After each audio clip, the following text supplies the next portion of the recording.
Okay. Representative Carr, you're recognized. Thank you, Mr. Chairman. Can you help me with some of the financial metrics as it relates to the recycling efforts and those efforts to reconstitute plastic versus glass, the different colored kinds of glass, the different kinds of plastic that are out there? Because my understanding of recycling is going to have to be sorted, and it's going to have to be sorted appropriately.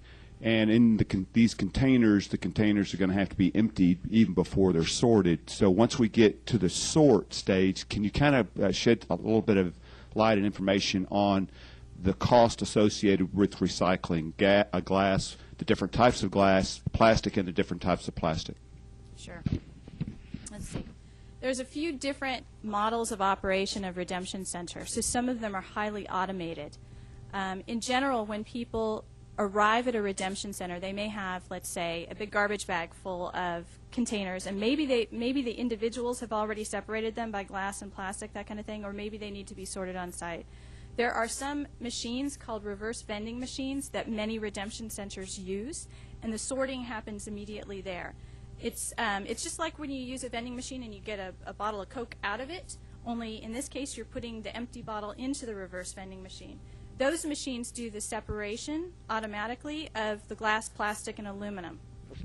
Okay, good point. Yeah. Obviously, the one size doesn't fit all with regard to these reverse vending machines, but can you give me an idea of a cost for one of these machines and the cost to operate? Overall, reverse vending machines, if they're operated at a high volume, because they're a fixed cost, so the more volume you put through them, the cheaper everything is. So on average, it's less than a penny per container to operate a reverse vending machine. But you have to take into account also that the operators who would purchase and use a reverse vending machines know that they're the high volume site, that the lower volume sites are more likely to use manual operations. Where are these machines? Yeah, where are these machines currently being used? Do you know?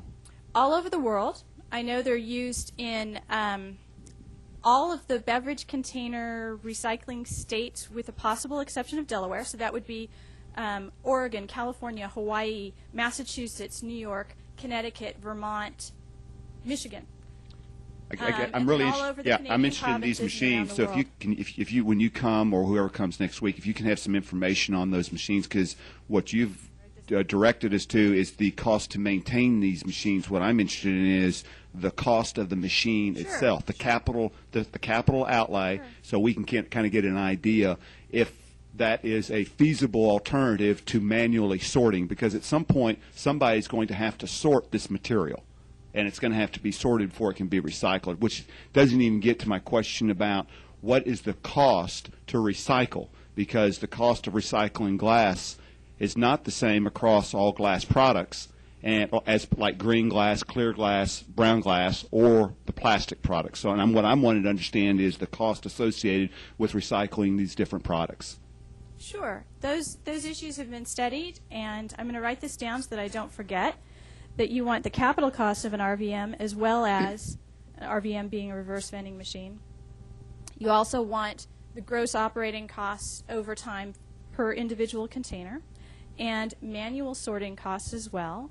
As a comparison, yes, ma'am. Yes. And I can tell you off the top of my head that weighted average cost for all beverage container recycling in deposit states is about 1.5 cents, with the reverse vending machines being slightly under a penny at about 0.9 cents. And we've got a study that was conducted by a group of 4 different consulting firms, and I can provide you with the study and the page numbers that has that information. Exactly, and I guess the cost that you're talking about are the costs just to sort. It's not the actual cost to recycle. Is that correct? No, it's sort of it's from the point of consumer all the way to the point where it gets purchased. Because you've got a good point there. If it's handled in different ways, if a little bit of sorting happens here, then a little bit more sorting needs to happen on the back end. So the way the study was done was it takes it from the point of consumer to the point of sale to a processor who's going to make it into an end product. Assuming that the cost to sort is fixed, but just for an argument's sake here, let's say it costs the same to sort brown glass that it does green glass, and it should, or it certainly should be comparable. Are you saying that the cost to recycle brown glass is the same as green glass? No, nor am I saying that the cost to recycle aluminum is the same. Exactly. I'm doing this across all beverage container types, so it's a weighted average for aluminum, plastic, and glass. And the reason I'm wanting to draw a distinction, because you're going directly to my point, and I appreciate that, and I'll try to be brief. Very good. The point is that economically, it's much more viable as a ongoing business concern to recycle aluminum. Oh, very much so. Yes. Right. And if it were a sufficient ongoing business opportunity, it would seem to me that there would be businesses that would want to be engaged in the business of recycling the different types of glass and plastic to the same degree or extent that they're recycling aluminum. But that's not the case. You know, if it was the case, I wouldn't be standing here now. We wouldn't need to have this conversation. It would be happening, and people would be lining up at your door to make it happen. That's my point. Very much so. So what we're talking about here is you're advocating that the state or somebody subsidize those recycling efforts so that they can take place. Would that be accurate? Yes. Thank you. And the way that it happens through a bill like this is that the non-recyclers are the ones paying for the system. So the people who participate in the system and recycle pay a nickel when they buy their beverage, they get their nickel back when they're done with their beverage and they return it for recycling. The money that's used to subsidize the process comes from the people who do not choose to recycle. Representative Carr. We don't have time to get into today. I hope you come back next week, because I've got a different set of metrics that I want you to take issue with that don't line up exactly with your assertion. But I thank you for your time. And thank you very much. If there are no further questions, once again, we'd like to thank you for being here today.